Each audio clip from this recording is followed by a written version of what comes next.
Hi guys, alam niyo guys, malaki yung pinaparealize ng taon na to sa atin since ang daming mga loans, ang daming mga bayarins, ang daming mga pangyayari na hindi man sa'yo direct yung problema pero nasa pamilya, sa mga connected sa'yo.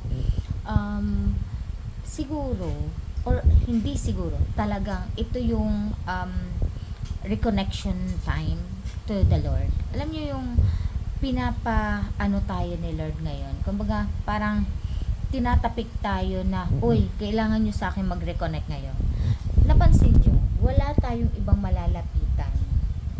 Parang ang pinakakailangan natin is spiritual support, um, emotional and spiritual support, 'di ba? Kasi kahit minsan may pera ka, um, hindi kumbaga hindi ganun ka ngayon eh. Oo, may pera ka, oo, may gagastusin ka, pero meron pa rin mga problema na dumarating. At hindi mo yun makontrol.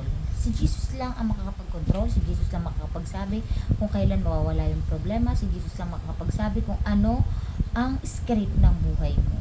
So, itong taon na to, feeling ko, nagbibigay si Jesus ng mga ganitong problem sa atin to reconnect with Him. Kasi parang nawawala na tayo ng reconnection sa Kanya. Parang puro na lang trabaho, parang puro na lang um, luho, puro na lang gala. Wala na yung reconnection time. So, this year, yun yung pinapaabot ng taon na to. Kailangan nating mag-reconnect kay God. Nakita nyo, kakasimula pa lang ng taon, may lindol na naman. Ay, kakasimula pa lang ng pasukan, may lindol na naman. Kalahati na pala tayo ng taon.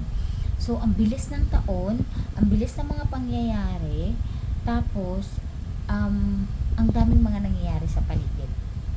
Pag pumasok ka ngayon sa simbahan, guys, kasi I'm start reconnecting with God, kanya-kanyang iyak ang mga tao. So, ibig sabihin, kanya-kanyang dago, kanya-kanyang problema. May isang babae na grabe yung iyak niya, katabi ko siya, hinaplos ko siya. Sabi ko, okay lang po yan. Sabi ko gano'n. Parang kumbaga, hindi ko alam kung God used me ba para mas gumaan yung loob nung taong yun, na baka feeling niya walang nakakaintindi sa kanya, walang tutulong sa kanya. Yung simpleng paghaplos ko, and then pag approach ko sa kanya, baka feeling niya it's a mean to me, so mean to me, and it's so talaga, kumbaga not mean, tawag nito, kumbaga mas appreciative niya, 'di ba? Ganun. Grabe, ako ang realization ko, grabe.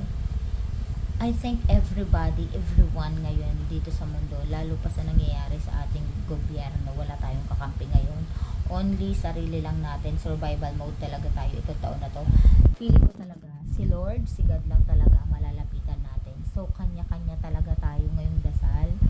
Palakasan talagang talaga tayo ngayon sa taas. Kailangan talaga mag-reconnect.